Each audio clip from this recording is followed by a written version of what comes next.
1 year on, the tears still flow uncontrolled. 7-year-old Mahesh was playing with his friends in the neighborhood when he disappeared last August. We can't eat anymore. We can't work anymore. We have just been drowning in our sorrow. We have been looking for him everywhere. His mother says they're too poor for the authorities to care. I went to the police station. For days, no one would listen to me or write down my complaint. They just kept me waiting. In another household, a similar story. Migrant workers Mamta and Pratap say their 8-year-old daughter stepped out to buy some sweets 2 weeks ago. She never returned.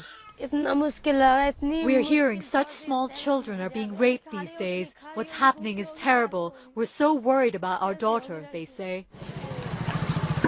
More than 700 children have gone missing in 2013 in the nation's capital alone. It's a growing problem that's now in the spotlight after a 5-year-old girl was abducted and raped. In this latest incident, authorities failed to act on the missing child report for days, prompting outrage on the streets. The Delhi police say they're changing their ways.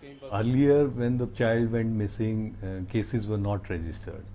Now, whenever a child goes missing, it is mandatory to register a criminal case immediately.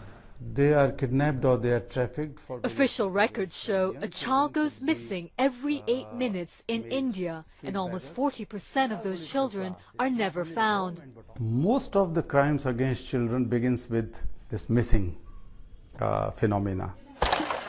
Kailash Satyarthi has made it his mission to find and rescue India's missing children, most of whom he says are victims of sexual violence and organized crime. They end up either in brothels like these, in factories where they work as bonded laborers, or on the streets, forced to beg. Satyarthi and his team have rescued some 80,000 children so far.